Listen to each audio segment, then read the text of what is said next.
of school kids into the studio. The sequence was pretty much all black and white and didn't have the effects and everything there. And in that very first screening, the kids squirmed a lot. That brought up the very controversial thing that there was some talk of either cutting the song or cutting it down, which I think pretty much Howard was horrified at the idea. We were horrified.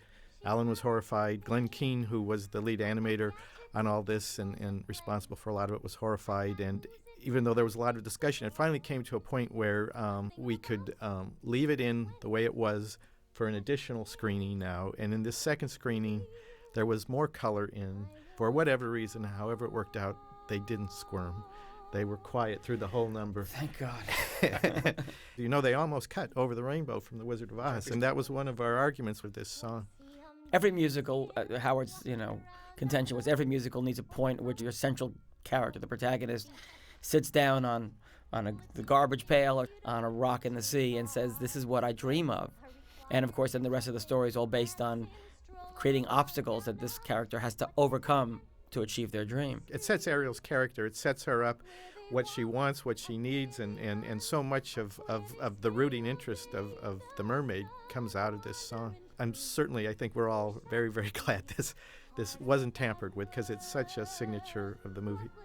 Also, the earlier lyrics of this song, I might mention, Howard generally resisted changes that we would suggest, and rightfully so, because many of my own personal ideas were stupid. But but one that he did actually slightly agree on, his earlier lyrics of this song, he talked about leather and China and things like that, and we said to Howard, well, she's learned all her information from this guy who doesn't have his story straight, the seagull. So Howard went back and readjusted the lyrics, so he put in the thingamabobs and the whatchamacallits. Those weren't in the first version of the song, because he agreed that, yeah, that actually was in character for her to have these kind of offbeat, terms for things.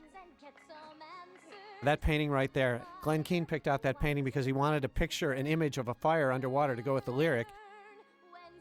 This shot where Ariel reaches out was the last shot done in the movie. We wanted to do that on the multiplane camera, and there were just too many problems, and we ended up doing it optically. At the time, it was technically very difficult, and I think it was shot 4 or 5 times and didn't turn out right. The opticals didn't match right. Her it had arm seams would not go outside.